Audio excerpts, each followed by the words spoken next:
밀레도에서 사람을 에베소로 보내어 교회 장로들을 청하니 오매 그들에게 말하되 아시아에 들어온 첫날부터 지금까지 내가 항상 여러분 가운데서 어떻게 행하였는지를 여러분도 아는 바니 곧 모든 겸손과 눈물이며 유대인의 관계로 말미암아 당한 시험을 참고 주를 섬긴 것과 유익한 것은 무엇이든지 공중 앞에서나 각 집에서나 거리낌이 없이 여러분에게 전하여 가르치고 유대인과 헬라인들에게 하나님께 대한 회개와 우리 주 예수 그리스도에 대한 믿음을 증언한 것이라.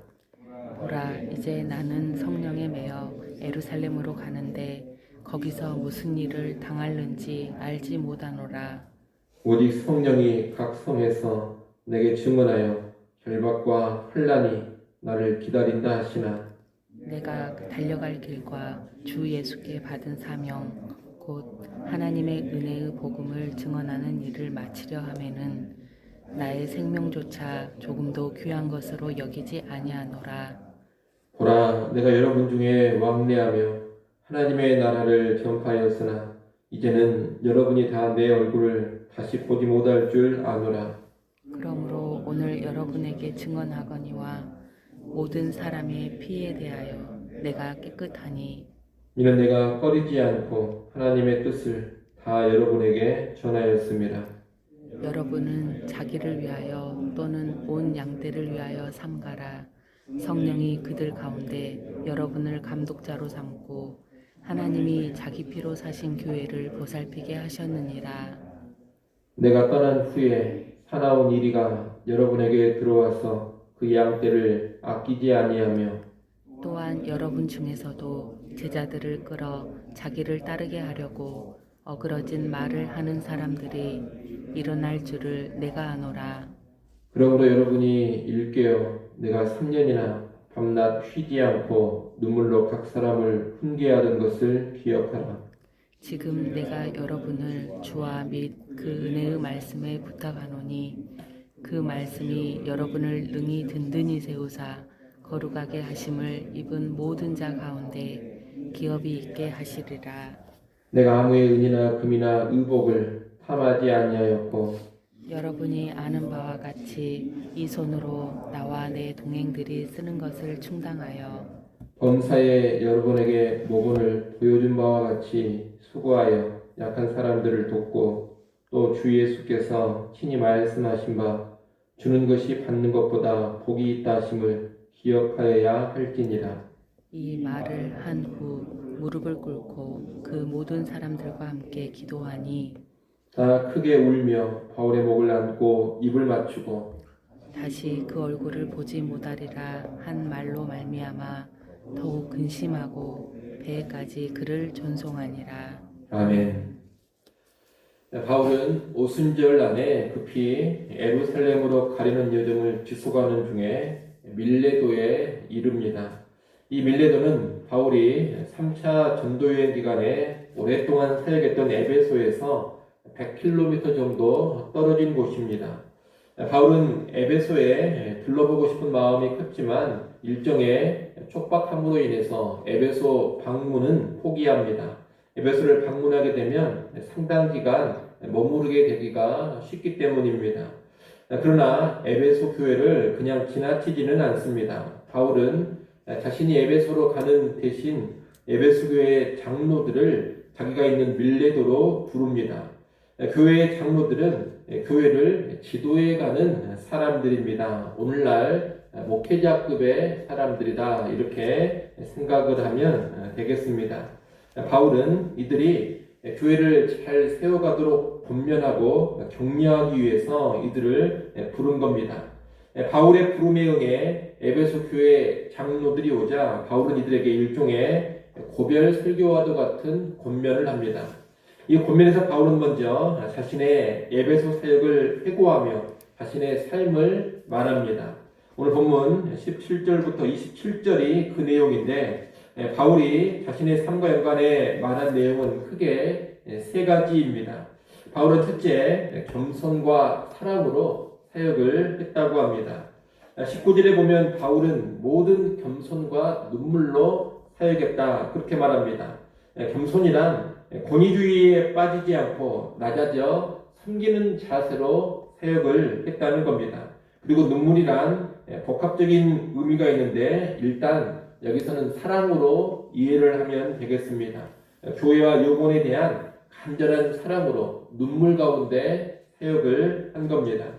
오늘 우리 역시 교회 사역을 할 때 특히 지도자들은 겸손과 사랑으로 사역을 해야 합니다.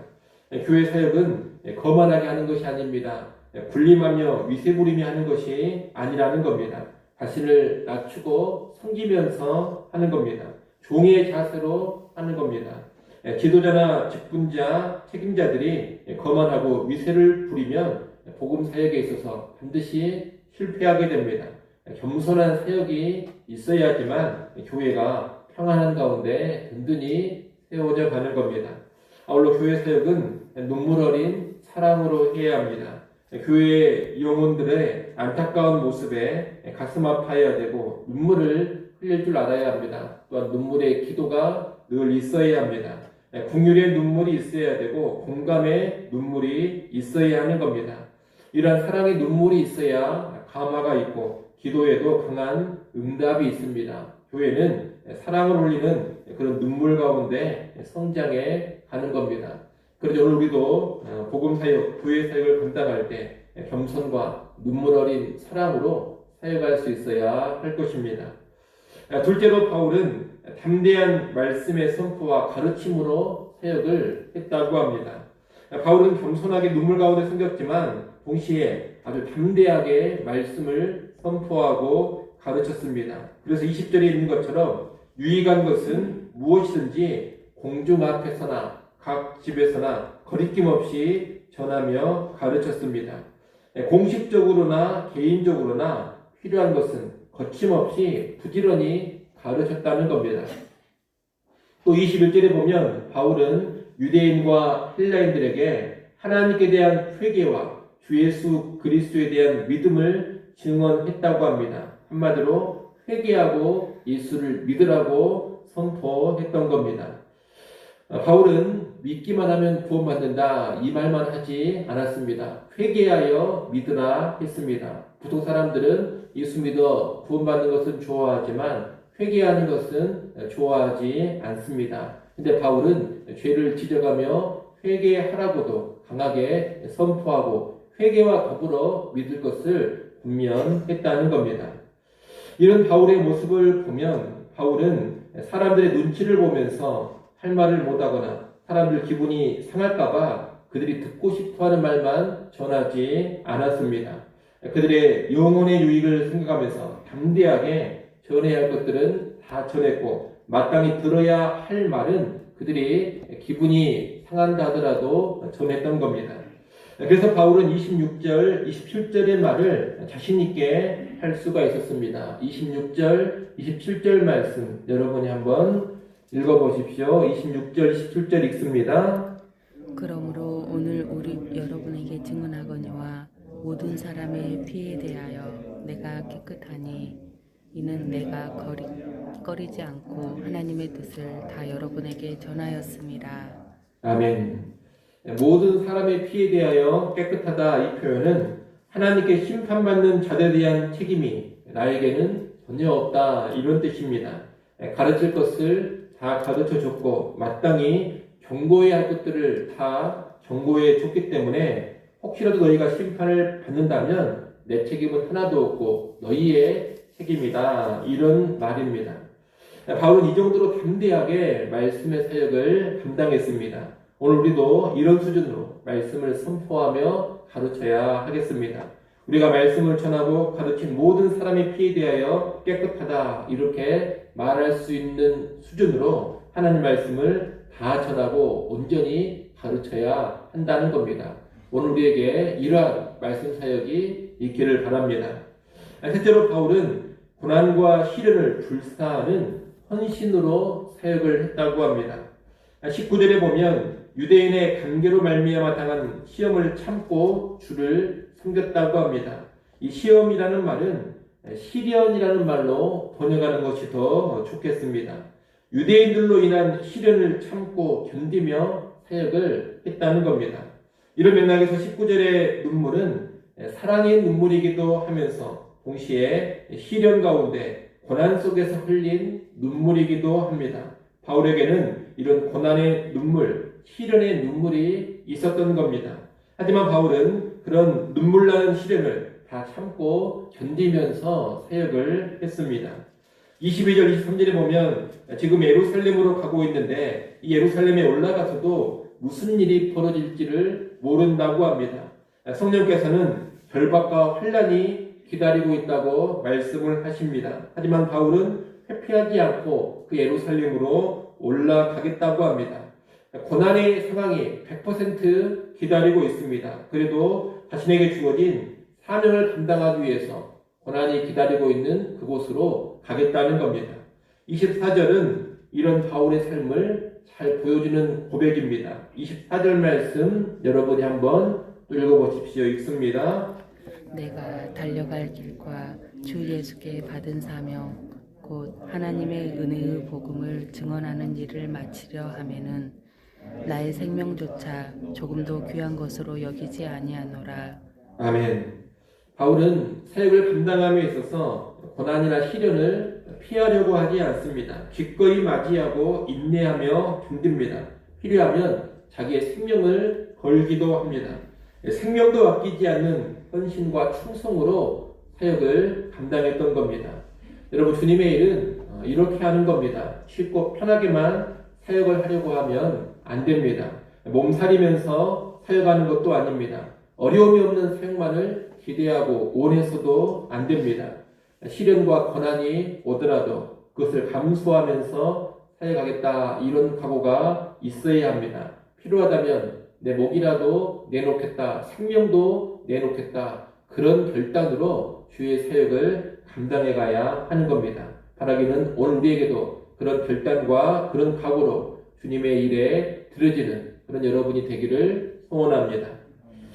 이어서 바울은 28절로 35절에서 에베소 교회 장로들을 향한 구체적인 권면을 합니다. 자신의 이야기를 쭉 하고서 이제 본격적인 권면을 하는 겁니다. 바울은 먼저 교회의 지도자들인 이 장로들에게 어떤 책임이 주어졌는지를 말합니다. 28절 말씀을 우리가 같이 한번 읽어보겠습니다. 28절 말씀 함께 읽습니다. 여러분은 자기를 위하여 또는 온 양떼를 위하여 삼가라. 성령이 그들 가운데 여러분을 감독자로 삼고 하나님이 자기 피로 사신 교회를 보살피게 하셨느니라. 아멘. 바울은 이 장로들이 교회의 감독자로서 교회를 보살피는 책임이 있다고 합니다. 보살핀다, 이 말은 목자가 양을 보호하듯이 돌보는 것을 의미합니다. 장로들은 목자요, 교회는 양떼인데 목자인 장로들은 양떼인 교회를 정말로 잘 보살펴야 한다는 겁니다. 특히 장로들이 보살펴야 하는 교회는 어떤 교회냐? 하나님께서 자기 피로 사신 교회입니다. 이 말은 십자가의 희생으로 교회가 세워졌음을 의미하는 것이고 동시에 이 교회에 무한한 가치가 있음을 의미합니다. 창조주가 되시고 온 우주 만물의 주관자, 왕이 되시는 하나님께서 자기 피로 교회를 사셨다고 합니다. 그렇다면 그 가치는 가히 측량할 수가 없는 겁니다. 온 세상, 온 우주에서 최고로 가치 있는 존재, 그게 뭐냐? 바로 교회인 것입니다. 하나님은 장로들에게 이 무한한 가치를 지닌 교회를 보살피라는 책임을 주신 겁니다. 최고의 가치를 지닌 대상을 돌보라 명하셨으니 이 책임이 얼마나 막중하겠습니까? 또한 이 역할을 제대로 감당하지 못했을 때 책임져야 할 일이 또 얼마나 크겠습니까? 교회를 보살피는 이 책임은 커다란 영광이면서 또 한편으로는 아주 커다란 부담인 것입니다. 그래서 교회를 돌보는 장로들은 자기를 위해서나 온 양떼를 위해서나 늘 삼가야 합니다. 철저히 깨어 근신해야 한다는 겁니다. 소홀함이 없도록, 그릇 행하지 않도록 철저히 근신하면서 교회를 돌보는 책임을 감당해야 하는 겁니다. 오늘날 혹시라도 내가 교회 지도자의 위치에 있다면 교회를 돌보는 아주 막중한 자리에 있음을 알아야 합니다. 이것을 알고 추후에 소홀함도 없이 근신하면서 그 책임을 잘 감당해야 할 것입니다. 또한 성도들은 지도자들이 철저히 깨어서 막중한 책임을 잘 감당할 수 있도록 지도자들을 위해 간절히 기도해 줄 수 있어야 할 것입니다. 장로들의 책임이 교회를 보살피는 책임이라는 것을 말한 후에 바울은 이 책임과 연관해 실제적인 지침 두 가지를 이야기해 줍니다. 첫째는 29절로 32절의 내용인데 사나운 이리때로부터 교회를 지키라는 겁니다. 29절에서 바울은 자신이 떠난 후에 사나운 이리때가 교회에 들어와서 양떼를 노략질하리라 이렇게 말합니다. 30절에서는 교회 안에 지도자들 가운데서도 성도들을 미혹해 자기를 따르게 하려는 그런 잘못된 자들이 일어날 것이라고 합니다. 한마디로 교회 밖에서 또 교회 안에서 이리떼들이 출몰을 한다는 것인데 이 이리떼들은 어떤 자들이냐? 오늘날로 보자면 이단이요, 거짓 교사들인 그런 자들입니다. 또한 자기 욕심으로 교회를 장악하고 신자들을 주의 추종자가 아닌 주의 제자가 아닌 자기의 추종자, 자기 제자로만 만들어버리는 그런 악한 지도자들입니다. 이런 이리떼들은 양을 귀하게 여기지 않습니다. 양떼가 어떻게 되든 신경을 쓰지 않고 교회가 깨지든 망하든지 신경을 쓰지 않습니다. 오직 노략질만 할 뿐이요 자기 배만 채울 뿐입니다. 장로들은 바로 이런 교회 안팎의 이리떼로부터 교회 성도들을 지키고 보살펴야 한다는 겁니다. 장로들이 이리떼로부터 양떼를 보호하려면 바울의 모습을 기억해야 합니다. 바울은 에베소에서 3년이나 밤낮 쉬지 않고 눈물로 각 사람을 훈계했습니다. 바울이 가르쳤던 그 모습과 바울의 가르침을 기억하면서 장로들 역시 최선을 다해서 바른 가르침의 사역을 감당해야 하는 겁니다. 이단이나 거짓 교사들, 악한 지도자들의 특징은 뭐냐? 하나님의 말씀을 늘 왜곡하고 어그러진 가르침을 주는 겁니다. 거짓 가르침으로 양떼를 미혹하고 자기의 욕심을 채워갑니다. 거짓 가르침으로 사람들을 장악하고 옴삭달싹 못하게 만들어버리고 노예화시킵니다.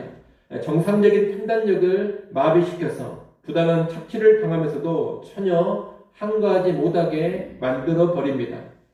악한 일 앞에서도 침묵하고 동조하게도 만들어버립니다. 이것이 다 성경을 악용해서 거짓 교사들이 하는 일이고 거짓 가르침을 통해서 만들어가는 일인 겁니다. 그러므로 이런 이리떼로부터 양떼를 지키는 최선의 방법은 뭐냐? 다른 게 아닙니다. 바른 진리, 바른 말씀을 계속해서 가르쳐 주는 겁니다. 신자들이 바른 진리의 말씀으로 무장이 잘 되어 있다면 이리떼의 거짓 가르침을 잘 분별하고 미혹을 당하지 않습니다. 나아가 잘못된 가르침에 맞서서 싸울 수도 있습니다. 그래서 바울은 32절에서 이 장로들을 주와 그 은혜의 말씀에 맡긴다 그렇게 말합니다. 32절 말씀도 여러분이 한번 읽어보십시오. 32절 읽습니다. 지금 내가 여러분을 주와 및 그 은혜의 말씀에 부탁하노니 그 말씀이 여러분을 능히 든든히 세우사 거룩하게 하심을 입은 모든 자 가운데 기업이 있게 하시리라. 아멘. 바울은 장로들을 주님께만 맡긴다 하지 않습니다. 주님과 말씀에 맡긴다 그렇게 말합니다. 주님께 맡겨지고 말씀이 맡겨지는 것이 이렇게 같이 가는 겁니다. 주께 맡겨지고 말씀이 맡겨지면 넘어지지 않고 든든히 서게 됩니다. 그리고 영광스러운 기업, 상급을 얻게 된다는 겁니다. 오늘 우리 역시 이를 명심하고 오직 말씀에 붙들려서 바르고 왕성한 말씀의 사역을 통해 양떼를 지키고 교회를 잘 보살피는 그런 지도자들, 그런 교회가 되어야 하겠습니다. 둘째로 이 지도자에게 주는 구체적인 지침은 33절로 35절에 있는 내용인데 돈을 탐하지 말라는 겁니다. 바울은 에베소에서 사역했을 때 자기의 모습을 말합니다. 그때 바울은 아무의 은이나 금이나 의복을 탐하지 않았습니다. 자신의 손으로 직접 일을 해서 필요한 비용을 충당했습니다. 남의 것을 탐하고 빼앗기보다는 오히려 수고하면서 약한 사람들, 가난한 사람들을 돕고 섬겼습니다. 한마디로 물질에 초연한 삶을 살면서 받기보다는 주는 삶을 살았습니다. 바울은 지도자인 장로들에게 이런 자신을 본받아서 너희도 물질에 초연하라고 합니다. 그리고 주는 자가 받는 자보다 복이 있다고 하신 그 예수님의 말씀을 기억하라고 합니다. 지도자의 위치에서 부를 축적하려고 하지 말고 자꾸 받으려고만 하지 말고 오히려 적극적으로 주는 자가 되라는 겁니다. 오늘날도 지도자들이 돈 문제로 교회를 힘들게 할 때가 많습니다. 투명하지 못한 재정의 사용으로 교회를 시험에 들게 하기도 하고 지나친 무력으로 성도들을 힘들게 하기도 합니다. 물론 목회자에게 적절한 생계를 지원해주고 교회의 재정의 범위 안에서 최선을 다해 필요를 채워주는 것은 바람직한 일입니다. 하지만 지도자가 무력에 빠져서는 절대로 안 되는 겁니다. 그러면 목자가 되기보다는 이리떼가 되어버립니다. 그런 지도자들은 무력, 이 탐심을 각별히 주의해야 할 것입니다. 바울은 이렇게 바르고 왕성한 말씀 사역을 통해 이리떼로부터 교회를 지키고 돈 욕심에서 벗어나 교회를 섬길 것을 장로들에게 권합니다. 그럴 때 교회를 보살피는 책임을 건강하게 감당할 수 있는 겁니다. 바울은 이 모든 권면을 마치고서 마지막으로 장로들과 함께 무릎을 꿇고 기도합니다. 이 만남이 마지막 만남일 가능성이 높아서 이들은 크게 울면서 작별 인사를 합니다. 바울과 에베소 교회 장로들이 깊은 사랑으로 연합해 있음을 이 모습이 보여줍니다. 바울이 선한 지도자이기 때문에 사실 이런 모습이 가능합니다. 바울이 선한 목자, 선한 지도자이기 때문에 이런 헤어지는 순간에 서로 눈물을 흘린다 이 말입니다. 오늘날도 교회와 지도자가 헤어질 때, 또 지도자가 은퇴할 때 이런 모습이 있으면 얼마나 아름답겠습니까? 지도자가 떠나는데 속이 시원하다, 잘 나갔다 이러면 문제가 있는 겁니다. 헤어짐을 아쉬워하고 다시 보지 못한다면 통곡이 나오는 그런 이별이 되어야 지도자가 바르게 사역을 한 것이고 지도자와 성도들이 바른 관계가 맺어진 것입니다. 우리는 지도자의 위치에 있다면 바른 지도자가 되어서 바르게 사역을 하고 또 성도라면 또 성도의 위치에서 바른 삶을 살아야겠습니다. 그래서 지도자와 성도가 이별할 때 또는 지도자가 은퇴할 때 이런 아쉬움과 눈물이 나오는 그런 이별이 되어야 하겠습니다. 오늘 우리 교회도 그런 모습으로 꼭 나갈 수 있기를 간절히 소원합니다. 기도하겠습니다. 하나님 아버지, 에베소에서의 바울의 사역의 모습과 에베소 장로들에 대한 바울의 권면을 보았습니다. 오늘날도 바울의 사역을 본받아 겸손과 사랑으로 불굴의 의지로 또한 풍성한 말씀으로 교회를 잘 돌보며 섬겨가게 하여 주옵소서. 지도자들이 말씀을 왜곡하며 탐욕하듯한 그런 이익대가 되지 않게 하시고 교회의 모든 지도자들이 오직 선한 목자 되게 하여 주옵소서.